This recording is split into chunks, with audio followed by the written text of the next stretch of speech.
कठोर तपस्या के दौरान भगवान शिव ने यूं ली थी माता पार्वती की परीक्षा। प्रिय दोस्तों, यह कहानी आप पूरी सुनिए। भोलेनाथ का अपमान मत करना बीच में छोड़कर। साथियों, यह कथा आप श्रवण वॉइस पर सुन रहे हो। साथियों, यूं तो इस पृथ्वी पर अनेक देवी देवता हुए थे, लेकिन क्या आपको पता है कि शिव के अलावा या शिव से बड़ा कोई देवी या देवता हो सकता है? जी हाँ, यह बहुत ही बड़ा प्रश्न है। उन देवी या देवता में सबसे बड़ा शिव और माता पार्वती हैं।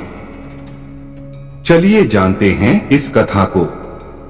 हिंदू धर्म में भगवान शिव को देवों का देव महादेव कहा गया है।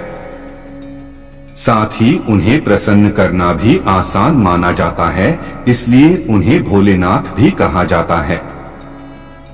लेकिन माता सती और बाद में उनके ही दूसरे रूप माता पार्वती ने भगवान शिव को प्रसन्न करने के लिए कड़ी तपस्या की थी। आइए जानते हैं कि कैसे माता पार्वती ने भगवान शिव को कड़ी तपस्या से प्रसन्न किया। कौन है पहली पत्नी? माता सती भगवान शिव की पहली पत्नी हैं।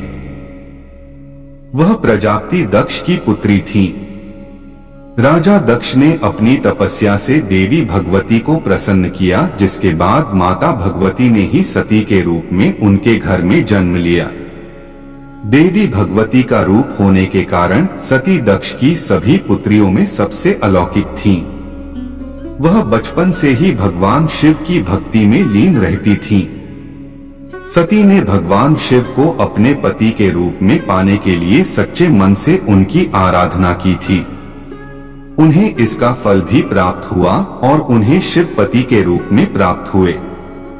सती ने दी प्राणों की आहुति, लेकिन राजा दक्ष उन्हें अपनी बेटी के लिए एक योग्य वर नहीं मानते थे।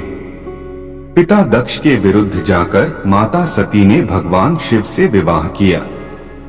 घृणा के कारण दक्ष ने यज्ञ में भगवान शिव और माता पार्वती को आमंत्रित नहीं किया और साथ ही भगवान शिव का अपमान भी किया, जिस कारण माता सती ने यज्ञ स्थल में अपने प्राणों की आहुति दे दी। कैसे हुआ माता पार्वती का जन्म? माता सती ने अपना शरीर का त्याग करते समय संकल्प किया था कि मैं राजा हिमालय के यहाँ जन्म लेकर शंकर जी की अर्धांगिनी बनूं। दूसरी ओर माता सती के प्राणों की आहुति देने के बाद भगवान शिव सदैव उन्हें स्मरण करते रहते थे। इसके बाद माता सती पर्वतराज हिमालय की पत्नी मेनका के गर्भ में जन्म लिया।